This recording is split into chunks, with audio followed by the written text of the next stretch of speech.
How's it going, guys? It's Jace, Johnny after complete evolution, back with another video. Your boy Jace at home, man. I was home for like 10 minutes ago, but I almost forgot to record a video. Yeah, just left work. You know the deal. See the tie on. Got me a little tie clip, looking a little bit more official. I always wanted one of these, so I had to get this tie. So now I got a nice basic silver one, so I can put on any tie that I want, universal.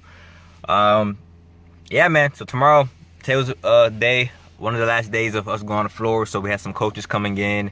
My coach in particular, I guess sales director came in from my side of the department, or not department, but pretty much it's sales department split into teams, you know, to keep the competitive edge. But we all want each other to do better. So yeah, you split up into teams. Like I think teams of split to 4 sides. It's 2 different floors. I'm on the 4th floor. It's the 3rd floor and the 4th floor. I'm on the 4th floor. But anyways, yeah, one of my coaches came in. He's speaking about Ray Lewis, and he's speaking about having the mindset and having that edge and visualizing and just certain things. You know what I mean? About more than just tactics. Because he was like, I can teach you guys how to sell, but the mindset is what I can't control. And it was pretty much hitting the spots that I've been really going through my whole life, especially as of late, man. I've been really trying to focus on and get better at it, and just finding the why and building habits and not worrying about the bigger picture. And he was pretty much speaking about having a bigger picture in mind, but also just do now that you have the bigger picture, now do everything you have to do, all the habits and the routines you have to do in order to get that, so that bigger picture can happen as a result of, you know what I mean? So set your goals, keep that big goal, and then after that, break it down, see what would I have to do, or who would I be, what traits would I have, what habits would I have in order to become that one person. Also another guy came in, talk about sales training, also a guy and a woman, which is pretty much touching up on stuff that we kind of learned, but more in depth. And then of course we role played, man. Now we didn't have too much time, we had an hour left, you know, because it took most of the time. But however, it was 2 people that wanted to role play. You know what I mean? 2 people that wanted to role play. No, not 2 people. There's 2 people that role played that he chose from, having like somebody who's a coach, and somebody who's a salesperson, and somebody who's a guest. So the teacher played the guest, and one person played the salesperson, and one person played the coach over the salesperson. So first it was me and my boy, he was a PvP first, and I became a sales coach at first, and then I switched, and I became a PvP, and then he left, but one of my other boys was my sales coach. And he was just pretty much breaking down certain things about, you know, just it's a little different because you can tell certain things he was teaching us, certain things we were working on. They were working on it inside the training class, but he pretty much had his own PvP experience to it. Because of course he was a salesman at first, you know what I mean? So he had his own experience, and he said how would he do it. So there's certain questions that's on the script that he would say, now this question is a good question, but it'd probably be better to say this instead. Now he wasn't telling us to go away from the script or away from the qualifying questions, but just saying there's better ways to ask them. And there's like only 1 or 2 questions that he'll probably switch.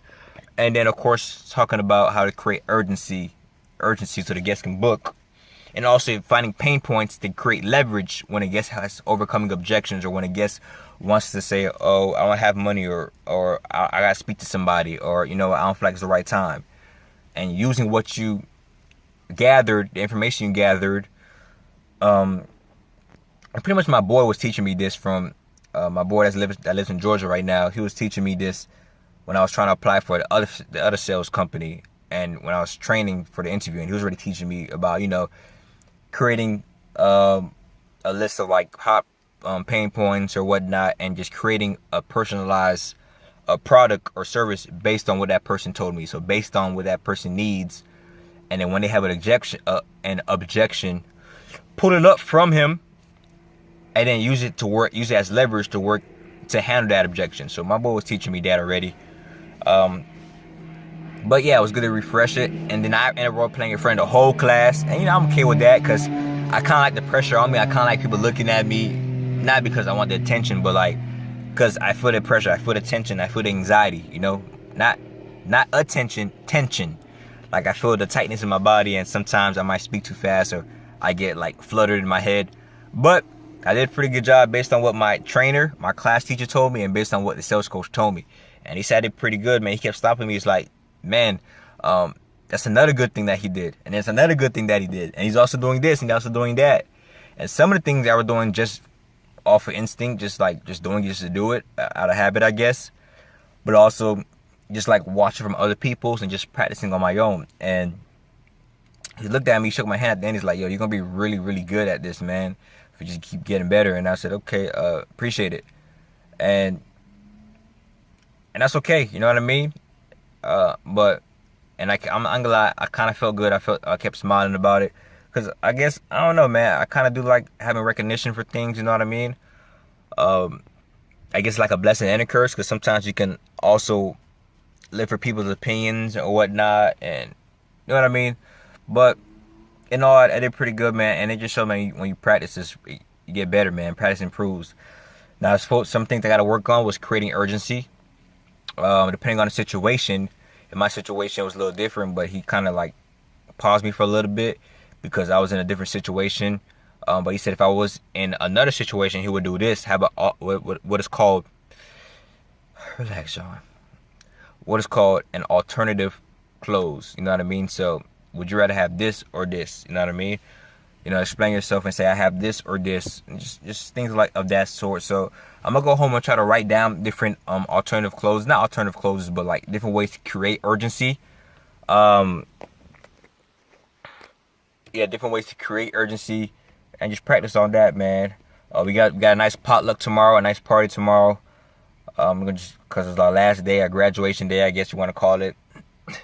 We're going to eat pretty good. I think some more coaches are going to come in, and then we might be on the phone for the first time. Number one thing is, though, just like anything, just like starting a new goal when it comes to working out or reading every day or doing something, you're going to have that enthusiasm in the beginning. You know what I mean? You're going to have all that drive to do something, and that's good. And I highly suggest, based on my experience, take advantage of that. You know what I mean? It'll help you out. Like a person in my situation, since I'm so enthusiastic and ready to get on the phone, again, I can work like 14 hours, 12 to 14-hour days, and just because I'm in that wave, I'm in that mind space, it won't feel like it because I just want to put all my time and effort into doing it. And that's good because you can get better in that small time frame, a lot better, working a lot more hours than the average person. So the same thing with me. I know probably a month, maybe a month or two, because it's still sales, man. There's a lot of good days, a lot of bad days, you know. So I already know that this energy, this excitement I have is going to wear off. Just like anything, it's going to wear off. So right now, like I said, just be proactive with it. Think of good ways to help yourself get better and improve. You know what I mean? So I'm not really worried about that, man. All in all, everything works out fine. Everything's going to be fine. I'm just excited that we're about to go finally on the floor. Last day, man, learned a lot. I could dress down tomorrow. I don't got to wear no tie. Now, I'm getting in bed with a tie game now. Now, I ain't gonna lie, this past 3 days I wore a tie and it took me like almost 45 minutes to an hour. You know, I couldn't leave the house early on time. I didn't get time to meditate before I got into work because I was like running out of time just because I got to freaking fix this tie. But practice makes perfect. I'm getting better at it. That's a good thing. And yeah, that's it, man. There's not much going on. Of course, I'm gonna set up some screenshots for my running again. Today, slower times. Today, I'm trying to make easy days right now. So, I think the fastest I ran was like an 8:10, I think. I don't know. Probably 8:10, maybe. Because I'm waiting for Sunday to really see if I can break that under 7-minute mark. The reason I say that, usually Sundays is where I usually break all my records. So, I think Sunday, and I have a few more days after that to really break my record and try to get that sub 7-minute mile in. So, I still run every day today. And also my legs are getting really tight. Today I kind of stretched out pretty good. Most of my hips were as tight today. But still my calves, like my side of my calves and my shins were killing me today. But I know why, because I haven't been resting. I haven't been resting. So, saying all that, man, that's about it, y'all. This is Jace, Johnny at the Complete Evolution. I'm rambling on, I'm just talking. Probably talking too fast. Another thing I got to work on is speaking slow, especially when I'm excited and I might feel the pressure on the sales phone. Really focus on slowing down and enunciating each and every word. But that's about it, man. So be great, be awesome. Remember, we are who we are. Just evolve. See y'all tomorrow, man. Another day, another video. Evolve.